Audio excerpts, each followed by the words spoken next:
You're listening to TFM. Want to join in the conversation and share your thoughts on this episode? Join the Babel Conference, our listeners' discussion group on Facebook. Just type BABEL into the Facebook search field, and we'll look forward to seeing you there.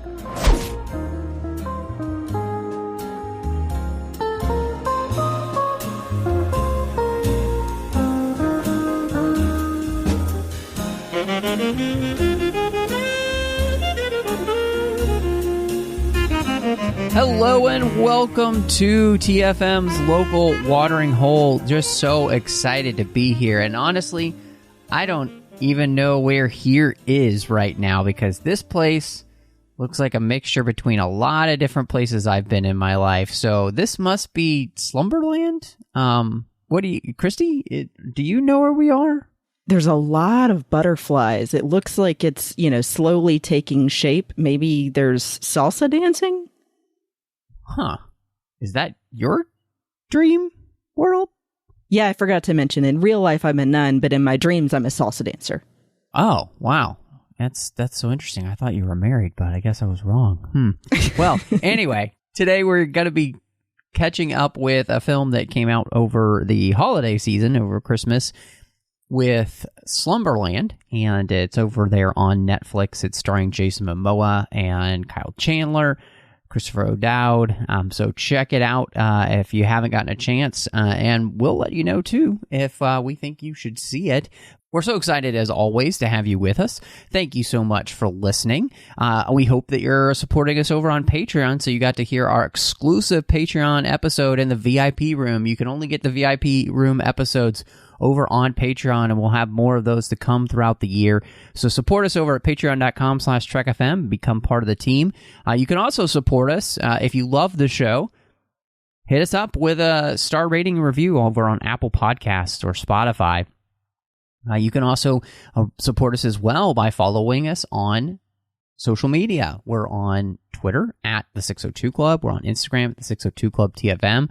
Those are great places to share our shows and shout us out to other people. We love interacting with listeners as well. That's always a blast. Of course, you can find us on Facebook with the entire network at facebook.com/TrekFM.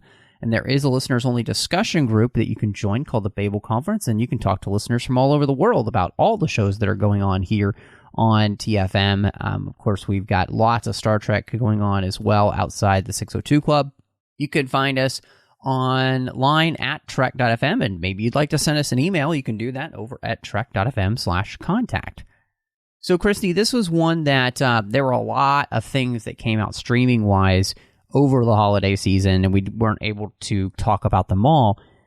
Mm-hmm. Both of us are big fans of Jason Momoa, and I didn't know this, though, but this is based off, like, the dream history of this comic is that it's based off a comic called Little Nemo in Slumberland by Winsor McCay, and that, if I'm not mistaken, from the research I was looking at, that comic started in 1905, which so quite a long time ago, and ran through 1927. It had been turned into an early animated film in 1911. There was a film version of it in 1984, and then another animated feature with some Japanese artists involved in 1989. So I had no idea that this was something that had such a storied history, especially being like a comic strip from 1905. That's insane. Yeah, that gives me a lot more love for it, that it had this history. I mean, this level of history, because I thought it was a brand new story that they had just cooked up as a straight to Netflix, straight to streaming thing. So that's actually really cool. Yeah, I thought so too. It was really neat to be able to do this research and find out that there was such a long history with this series. And I'd actually be interested, especially to go back and watch the animated film that came out in 1989. Because I think that would be really interesting to see what they were able to do with that. And I love animation. with the Miyazaki films and those kind of things. And I got a chance to look at some of that, and it kind of reminded me of those movies. So that's really cool. And again, like you, had no idea that this wasn't just something that was an idea that, Netflix was like, yeah, we want to turn that into a movie. That it had such a long and storied history. So that's very interesting. So people might not be familiar with any of that.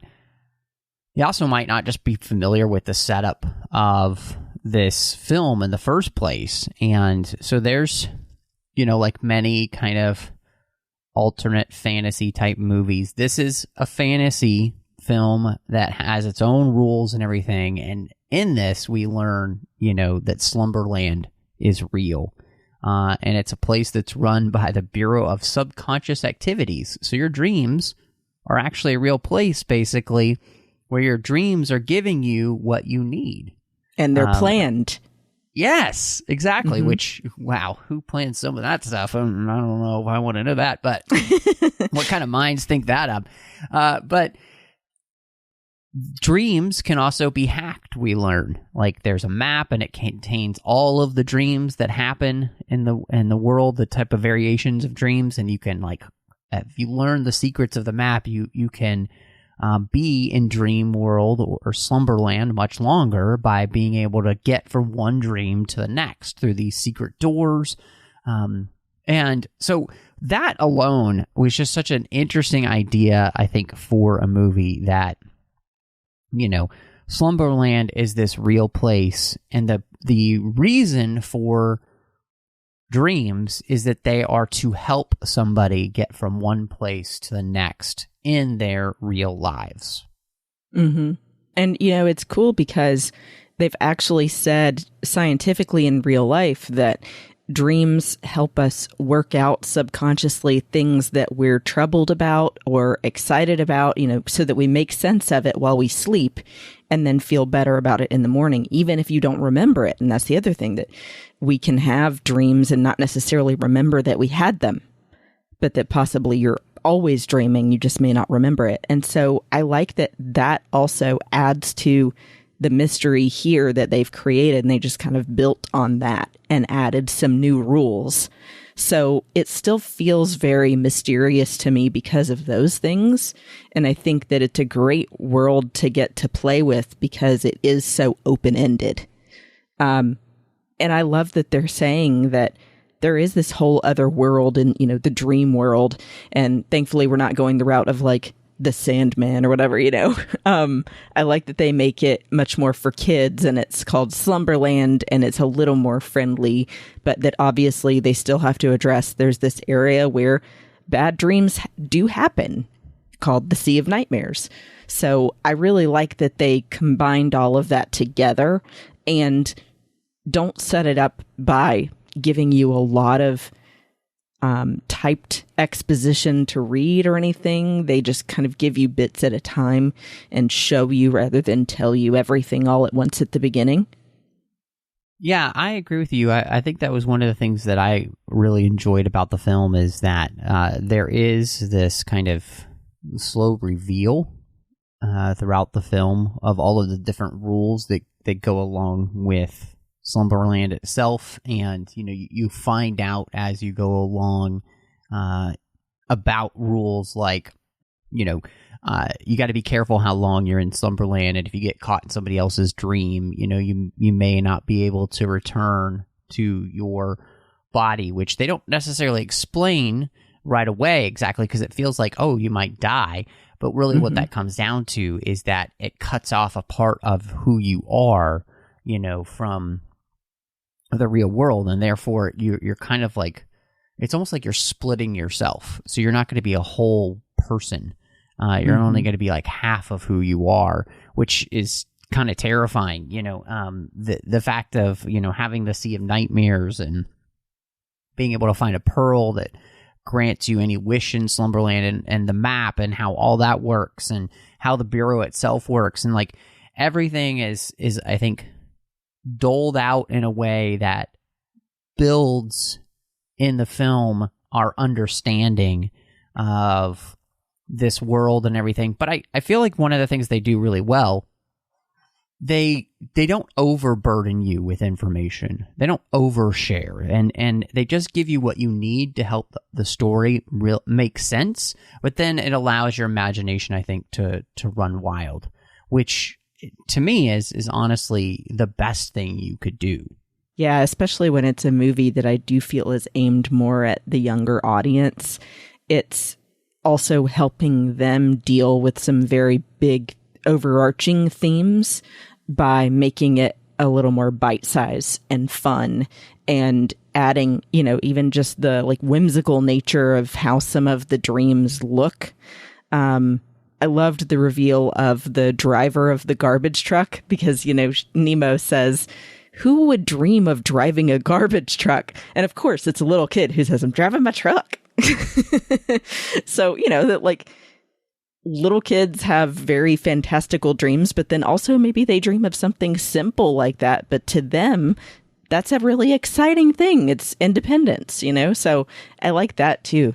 Yeah, no, it's funny when it was revealed who the driver was. Like, oh, of course that makes sense that it's a little boy who loves trucks, because I have 2 nephews and I have quite a few friends that have young boys, and oh my gosh, almost every single one of them loves trucks. They also love Paw Patrol, which is animals with trucks, and so there's this thing, especially with young boys, but young girls can love them too.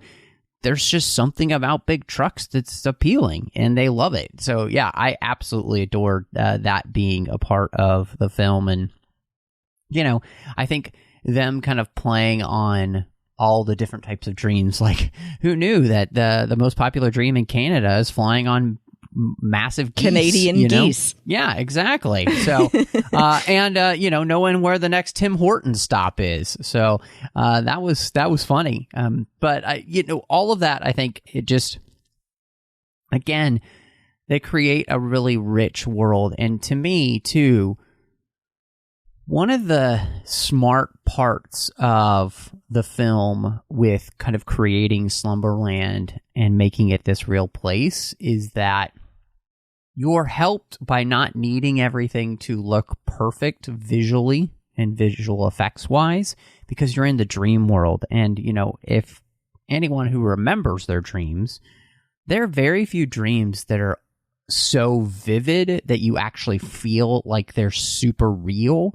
So much of our dream world is, this kind of weird, nebulous thing. And most of us don't remember too much of our dreams. There are some dreams that, many people remember very vividly. But for the most part, they're just kind of these amorphous feelings that we're left with. And so to have the dream world here, you're not needing perfection in the visual effects, but I was actually struck by it, and I thought they did a very good job of visualizing Slumberland, especially to speak of the one that's probably the most unrealistic and kind of fake looking is the one with the young boy driving the truck through the city. But the city is based around what his toys are, which are these kind of translucent blue blocks that he has. And so when you see that later on in the film, it makes sense, And so to me, all of that really works about this story because it helps the film because you're not needing perfection. What you're needing is imagination. And I think that's the thing that makes this work. Whereas maybe some other films, visual effects might be a hindrance if they're not perfect. This movie, I don't think it made any difference to me. I'm so glad you said that because I didn't even think of that aspect of it. That, yeah, you're right. I mean, in general, our dreams are either things we don't remember or we loosely remember. And as far as being able to pick out like a picture perfect image from a dream, it's really hard to do unless you had one that was like a recurring dream or that really stood out to you. But generally, we don't remember them very well. So I think that's a really good call out to that helping them, and also that they represented that aspect of dreams here. And I think, too, it's nice to see the things that they're showing are people, like I said before, trying to work out either things they never accomplished in life, things that they don't think they will, so they dream about. Like I said, like the woman who turns out to be a nun that's a salsa dancer in her dreams. Yeah. Wearing a very saucy dress. Right. Yeah. So, that there's all kinds of reasons people dream what they dream. But I like that they also bring it back to it's what you need, not just what you want. And that you can't always dream about what you want to dream about.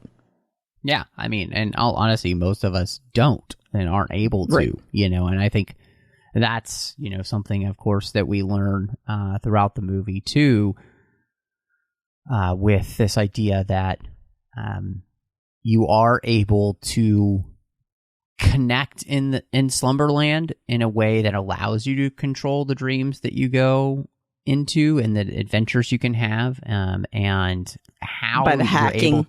Exactly. But how you're able to do that, they never really explain. They never explain how Nemo's dad and brother were able to do so. And I think, but that, I think, would take us out of the film. Again, Slumberland is a real place, but some of this is not necessary for us to be able to enjoy the film. This is not a movie where I need all of that explained. And so it is just one of those things to which makes these characters special, right? And I think one of the things, that really helps in the movie is I feel like this really, and yes, this is a pun, it's a dream cast. And part of that comes down to the fact that I think Marlo Barkley as Nemo, she's our main character. She's the one to which this entire story has to flow through. And if I don't connect with her, the movie is lost. Jason Momoa and everybody else, they're not going to be able to do anything to make this movie work if she doesn't work. And I think she's a phenomenal young actress and does such a great job here in this movie. As a young girl, she's already lost her mother, really before she can even remember, and now she's lost her father. And that weight that she's carrying on, her whole goal is just to want to see him again. And I felt every single thing that I'm supposed to feel throughout the film with her performance. And I couldn't have been more impressed with what she was able to do on screen. And that's hard to say a lot of times with young child actors. But she was just phenomenal. Right. Like, especially in this kind of role, she could have easily just stuck to the I'm angry at the world vibe, but she didn't. I felt like, especially for her age and for trying to portray a character of that age, she had a lot of range and really got across in the moment the depth of her emotion about the situation, whether it was positive or negative. I think that the scenes of her and Flip going on adventures, you can see, in her, how well she portrays that joy and how it's great, especially after she's lost both her parents now, that she's able to still have some joy. And then also I really love how well she played the scenes in real life of trying to get to know her uncle, but feeling torn, like she just wants her dad back. Because, anybody would, but especially a kid who that's all she's known for most of her life, and now it's like she's got to start over. I just thought she really did such a great job with that, and I can't wait to see what else this actress does. The one criticism I will have not of her, but just of the writing is I wish that she had a different name, because all I think of is Finding Nemo. Right. Well, so I'm glad you brought that up. I was going to bring it up later because it goes along with one of the thematic elements, but I think she's, well, that's the original name from the comic strip, and it was a boy. But the way that they play this movie, I actually think it makes complete sense for her to be named Nemo, because the character Nemo comes from 20,000 Leagues Under the Sea. Right. And Captain what Nemo. is Captain Nemo's main goal? Is to be secluded and reclusive from the real world. He's created his own reality, basically, aboard the Nautilus. He's created his own world. And that's exactly who she, as Nemo, that's the conundrum that she's in, because her whole goal is to gain the pearl, right? Which would allow her to see her dad. And then her goal, really, throughout most of this movie, is that she never wants to wake up again. Right. Because she wants to live in a reality where her dad is still there. Yeah. And so the name Nemo, I think, to me, really worked because it connects so well with the idea of, one of the most famous literary characters whose whole goal was to create their own reality and be reclusive from the real world. And so that's why it really worked for me. And because I really love the book 20,000 Leagues Under the Sea, and we talked about the Disney adaptation of the film as well here a few years ago. That's why it worked for me, because too, she has the connection to the ocean. They work with the lighthouse and all that stuff. So I can see where you're coming from, but that's just why for me it ended up really working. That it's more timeless than that. Right. Well, but the name itself kind of let you know what her struggle is going to be, right? Like it's representational of everything that the character is like internally has going on, and the choice that she's going to have to make, right? The choice that comes down to, am I going to choose to live in the real world, or am I going to choose to live in an imaginary world, or a world of quote unquote my own making? And so, yeah, but we have two sides of the same coin. We have Jason Momoa playing Flip, and then we have Chris O'Dowd playing Philip. And we learn throughout the film that they're actually the same person, but Flip is the version that Philip was in Slumberland. He's the boisterous character who, was larger than life and was fearless and just like willing to try and do anything. And, Jason Momoa, I think, brings that off so well. I'm so glad he was not a clown like he was in the comic strip, because I can't stand clowns. Kind of making him almost like this centaur-like character without the goat bottom half, I think really worked. And he just, he has such a presence in general. But I felt like he was a very good choice to play this character who is really the arrested, developed version of Philip, because he's completely lost who he is. He doesn't know who he is. And he also hasn't been able to grow, really. So I loved the way that he played this character, and I thought it was an excellent choice.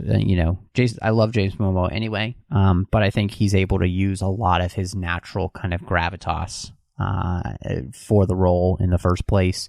But he's also able to, I think, portray almost the tragicness of this character who's been cut off from his other half for so long. And again, he really is more like a lost man boy in the end than he is anything else, because he hasn't been able to stay connected to who he is on the outside, and therefore he's never grown up. It's a little bit like Peter Pan in that way. Right. Yeah. That's exactly what I was thinking, because he is all about having fun. And if it's not fun, I'm not going to do it. I love especially when Nemo tells him what his real self does, and he's just like, well, that sounds super boring. I'm glad I'm not that guy. Yes. But I remember the moment where I thought to myself, as Philip is showing Nemo videos of him and his brother, and you finally have the realization that he is the real life version of Flip. It's just he's lost that part of himself. It's such a good reveal in a subtle way. And even showing his kid self in sort of a similar costume to help her get it more.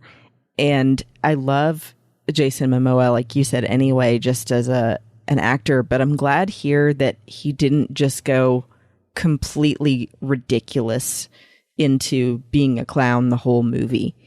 I like that he can really lean into the dramatic aspects and, like you said, get across that he's ignoring dealing with things and maturing. Yeah. He's choosing to stay a kid forever and party all the time and act like life is just meant to be a fantasy and that you never have any problems. And that's not real life. Yeah.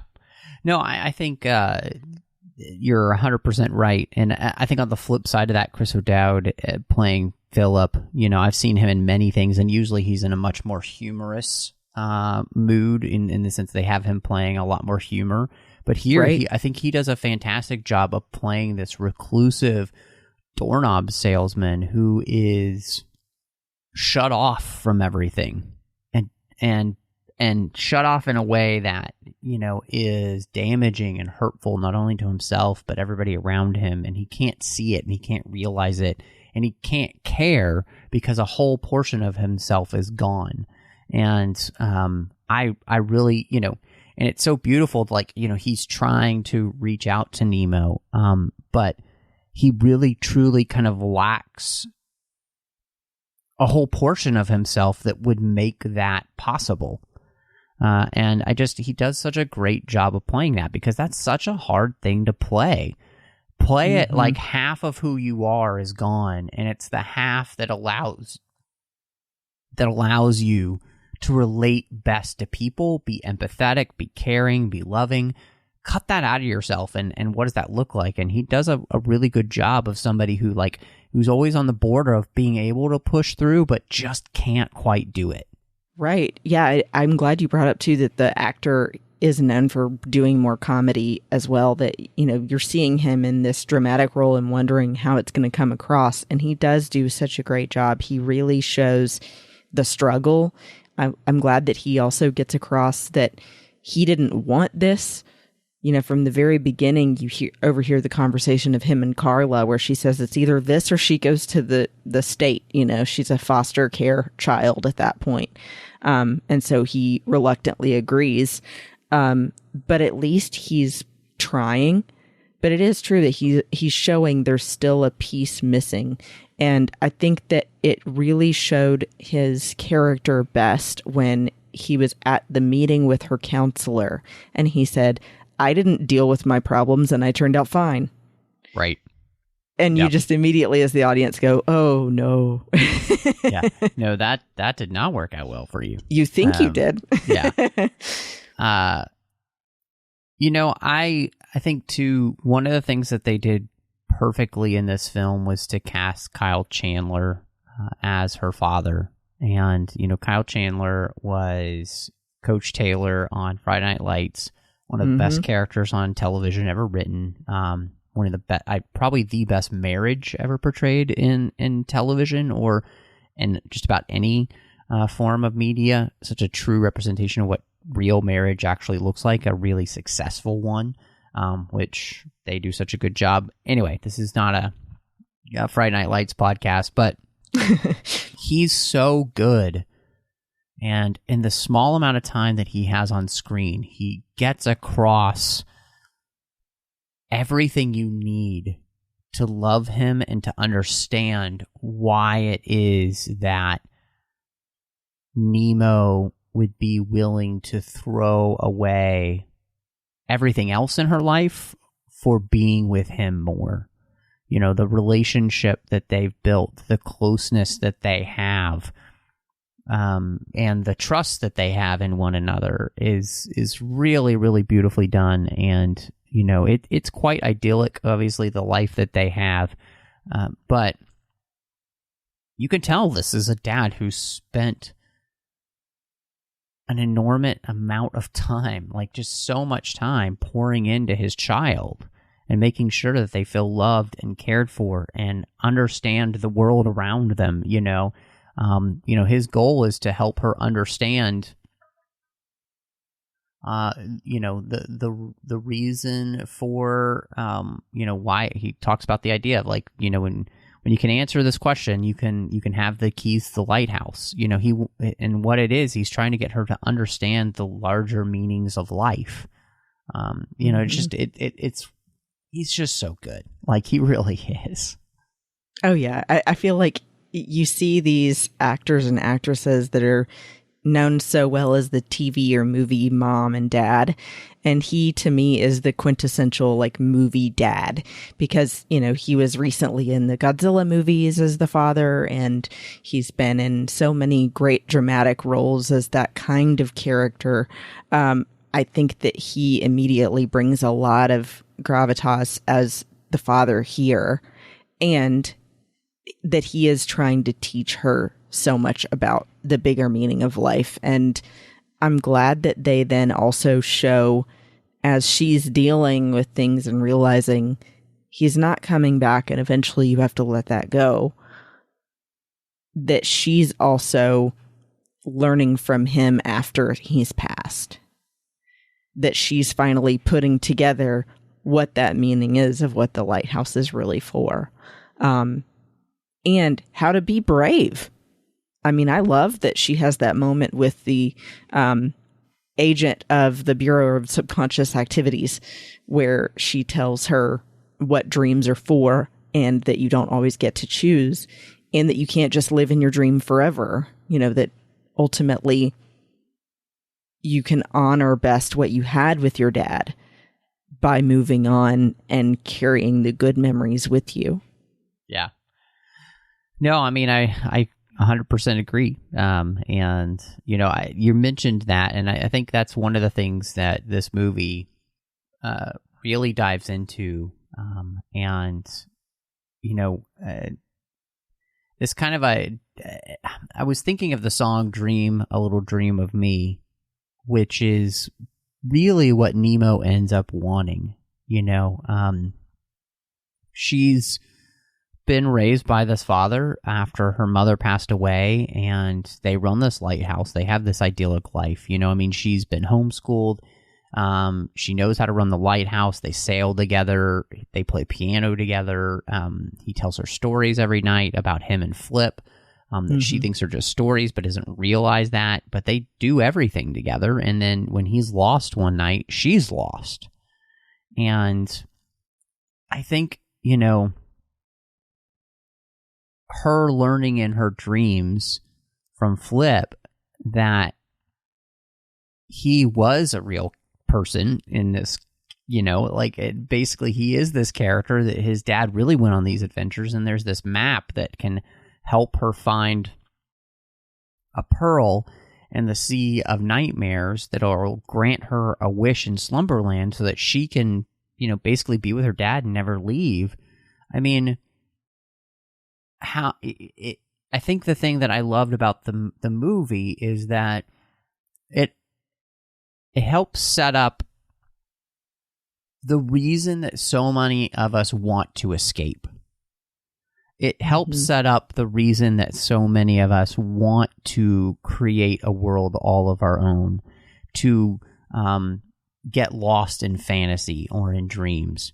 And I think that's a really important thing, because before that, you can't have any of the answers first. I think you need audience members to be reminded of even the reasons why somebody watching the film, especially anyone that's in their teens or older, so many of us have reasons why we've wanted to abandon reality for fantasy. And I think the movie does a very good job of helping set that up so that the journey then that Nemo is going to take becomes one of important self-discovery, becomes one to which, we talked about at the beginning, the Bureau sets up these adventures for people to be able to move forward in their lives, to learn the lessons they need to learn. But I think first, for that to be the case, you have to actually set up well in the movie why she would want to give it all up to be with her father forever in a world that's not really real. Mm-hmm. That basically the overarching theme there is avoiding dealing with the things that are difficult in life. That's a common thing we all share. Everyone at some point says, I just want to ignore it and hope it goes away. Or I just want to go to this other world of fantasy and pretend it never happened. And ultimately that hurts you. And like we've said, it takes away the good part of you, and that it's living a full life is done by learning how to deal with the difficult things. Mm-hmm. Yeah. And that, the agent even says the nightmares will go away when you face them and you're brave and you deal with them. Mm-hmm. Yep. Yeah, I like what you said there about the idea of that this is the thing that makes us not want to deal with things or to talk about them or to just shove them under the rug, metaphorically speaking, and to retreat to a place that's safe. Right. There's a quote in here where they kind of say it, but it was said in one of my favorite shows called Ed with Tom Cavanaugh back in the day. Oh, and it's somebody says, boats are safe in the harbor, but that's not what boats are for. Mm-hmm. And this idea of, you can stay in a safe space, right? But that's not what life is. Like we're and life is learning how to deal with and process everything that comes at us, the good and the bad, so that we can move forward. And again, I think, they had to set up the reason why you would want to retreat and help us to live that, so that we could get to the whole idea of being lost in dreams, where you can lose who you are, Flip being actually part of Philip, who's the outgoing, adventurous, bold person. And because he got lost in there, who he is in the real world is shut off, closed off. He's walled off emotionally. And I think the movie just does such a beautiful job then of showing how dangerous it is to get lost in dreams and for fantasy and forget to live. It really reminded me of what Dumbledore tells Harry. He's like, it does not do to dwell on dreams and forget to live. Mm-hmm. Because by doing so, and we actually see this in the film, it's just shown to us, Philip is actually hurting people around him because he's not able to do any of those things anymore, because he lost a part of himself in Fantasyland, and he can't truly emote and be there for his niece in the way that she needs. But he also couldn't do that for his brother either. Like, him cutting himself off hurt his relationship with his brother in a way that he didn't realize had happened until, you bring everything together. So I just thought this was such a really powerful message, and the danger of being lost in Fantasyland, being lost 20,000 leagues out of the Nightmare Sea. This is dangerous stuff, right? And it truly is in our world when you get so lost in your own, I'll call it headcanon, your own little world, your own little reality. You're hurting the rest of the world around you by people not having the real you, and this movie does a great job, I think, of being able to just show that to us and the effect that it has. Yeah, the moment where he really breaks down and says why he and his brother became estranged, I think makes so much of Philip and Flip both make more sense. Obviously, this is the way they designed it, but I love then even too, you see how it's like he's become whole again, that the two halves came together after she uses the pearl for him and tells him to wake up. You see the dependable, nurturing sides of Philip come back, and that he's more bold. You know, he's actually flirting with the counselor now and, Right. you know, lifting her watch. And then she's like, okay, can I have it back? But yeah, you see how life could be if you decide to hide in your own headspace and not accept things and move forward in life, and that you can forget who you are, and that he ultimately had to decide what was important. And I'm so glad you called out especially the whole thing between him and his brother, because that brought me to tears when he said what he thought his brother must have thought about him is why he cut off communication. Like, well, he got married and went on his own adventure, and I was just a doorknob salesman, so what did I have to bring to the table? And it's like, no, that wasn't all you were, and he always felt the same about you. So, you know, that was the tipping point was so sad, and that's possibly a realistic thing that people have done in their own lives, and maybe as a message to say, don't let what you think of yourself cut you off from people that you love. Yeah. No, I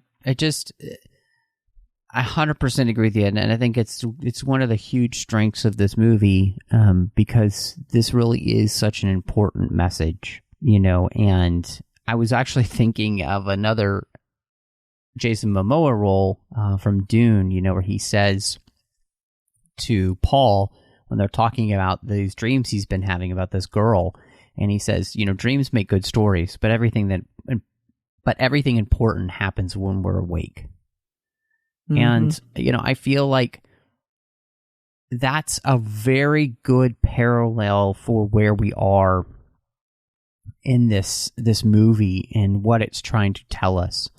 The most important things happen while we're in the real world, when we're interacting with reality. That's where the truly important relationships come from. That's where the truly important adventures come from. And that's where the truly important lessons of life work themselves out. And I think, you know, this is such a strength, you know, and I really responded to what this movie was saying, because I think it is something that the world is so much about these days trying to make people just feel safe, secure in this, you know, whatever you want to call it. And that's not what we're meant for, right? We're not meant for safe spaces. We're not meant for any of those things. We're meant to live in a world that is going to be painful sometime. It's going to be hurtful. It's going to, you know, but it's also going to be joyful and wonderful and all of those things. And I think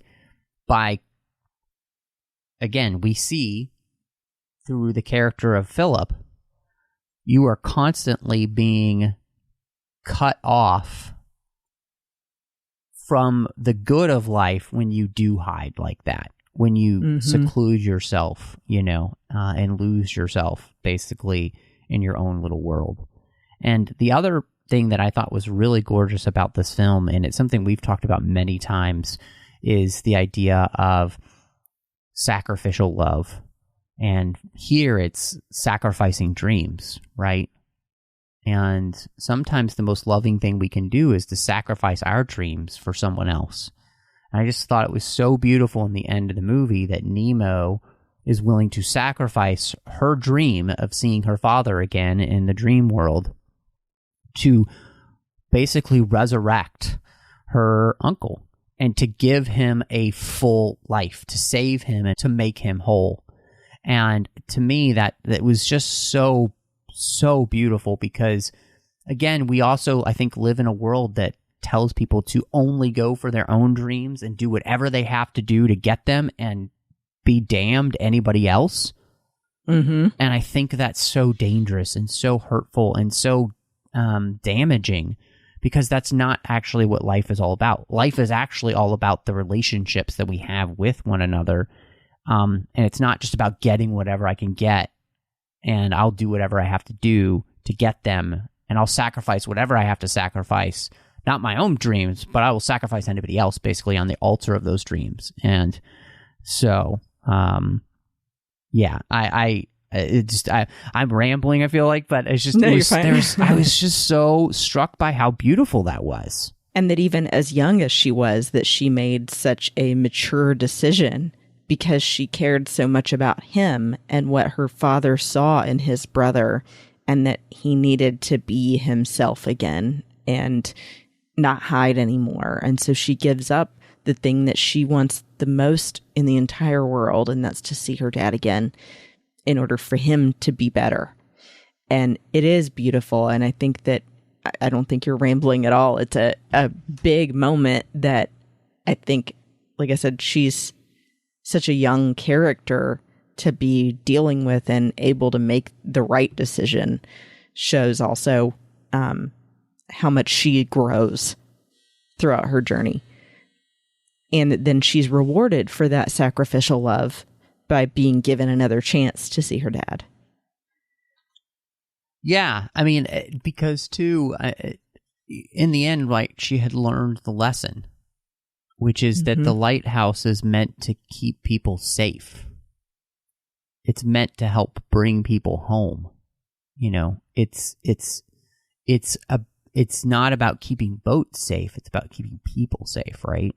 Mm-hmm. And there's just something, again, it's so much deeper than, you would think it would be. And I think this movie just very much surprised me, because all I had to go on was what I had seen in a trailer for it. But I was just shocked by the depth of the movie.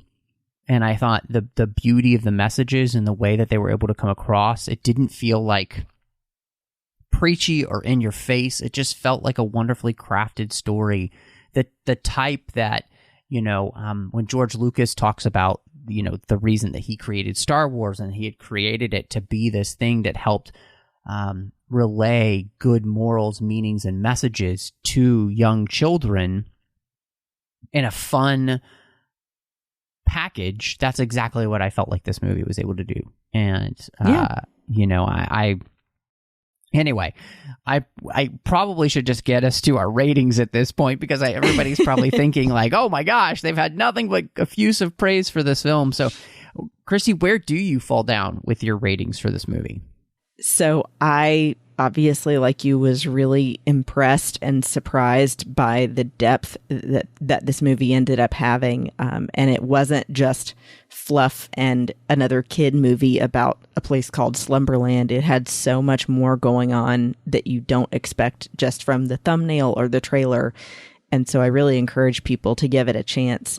I end up giving it a 4 out of 5 butterflies, because it has such a beautiful story to tell and has a fun package. And then some really great casting choices that I think without it wouldn't have been what it is. So yeah, I really recommended it. I obviously don't think it's perfect, but thought it was very good, and would actually love to know if my nieces and nephews have seen it. Yeah. I 100% agree with you. Like, I'm the exact same position too with the rating. It's 4 out of 5. This movie surprised me in all the best ways, and I hope that people will listen to this and go watch it, because I really do think it's worth it. It's a really good movie, and it's a great movie, I think, to watch with your kids, and to be able to talk about those things, right? And I think this movie gives you the opportunity to be able to walk through some difficult things, unfortunately, and it is a sad, unfortunate reality that, many kids are in a place where they've had to walk through terrible things. And I think this does a great job of being able to give parents the opportunity to talk with their kids about these type of things. So 100% right there with you. This is one people should go check out on Netflix.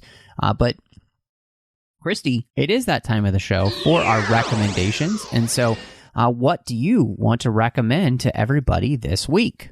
Well, surprisingly enough, I am reading books again. I know, go figure. I'm usually the person that's like, I don't have time to read books. Yes, I do. So I'm actually reading something that I had heard about for a long time and finally picked up and have nothing but good things to say about so far. And that's the book by Robin Roberts about her journey with cancer called Everybody's Got Something. And I was actually recommended it when I was dealing with Crohn's disease initially years ago, first being diagnosed. And so I think that it's something that can help people regardless of what you're going through, because it's saying that we all have that in common. It doesn't matter whether it's personal circumstances or disease or whatever, everybody's got something. And so the positivity that she brings and encouragement to face what you're going through and be brave, I think is a really great message, and a lot of details that I didn't know about what she's been through. So I highly recommend checking out her book, Everybody's Got Something by Robin Roberts. That's great.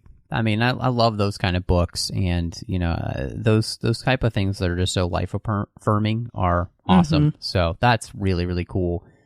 Well, I'm going to recommend something a little less heart involved.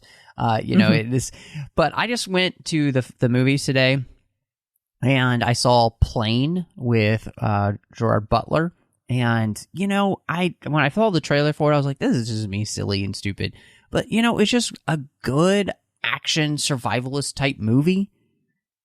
And I enjoyed it. Like, it's like a tight hour 45, and it was really, really enjoyable. I thought it was really well done, and I did not expect that at all. So I highly encourage you to go check out Plane. If you've already seen Avatar a few million times, this is definitely worth going to check out. So I really enjoyed it. But Chrissy, if people wanted to catch up with you and see what else you've got going on these days outside of the 602 Club, where they find you? Well, you can find me on Instagram and Twitter at Bespin Bell, and of course in the Babel Conference on Facebook. And when I'm not here, I did a show for a little while with my friends Amanda and Teresa called Sabers and Spells, and I hope that you'll keep an eye out on my social media pages for other cool things coming out. But definitely don't forget, if you haven't joined us as a Patreon supporter yet here, Matt and I just did our first Patreon episode for 602, the best and worst of 2022. And you can be part of the VIP room if you become a Patreon supporter and listen to that episode. Absolutely. You're going to want to do that 100% because we've got some fun things coming up for you as well there. You can find me all over social media under the name MattRushing02. Twitter, Instagram, Letterboxd, Vero are the places that I'm most active. You can also find me, of course, in the 602 Club doing Assembling Avengers and Snyder Cuts with John Mills as we talk through some really focused shows. It's a lot of fun doing those with him. Also here on the network, you'll find me doing Literary Treks about the books and the comics of Star Trek, Warp 5 about Star Trek Enterprise, The Orb about Star Trek Deep Space Nine. You'll also find me on Saddle Up about Strange New Worlds, and The Artificial Tango is about to come back as Season 3 of Star Trek Picard is about to drop there in February, so Chris and I can't wait to start talking about that again. And then you'll find me over on the Nerd Party Network with 2 shows. One's completed. It was all about Harry Potter. Every single chapter of that series, in fact, Drea Kaufman and I talked about. And then you can find me over on Aggressive Negotiation, where the aforementioned John Mills and I talk about Star Wars each and every week. But thank you so much for joining us. And y'all come back now, you hear?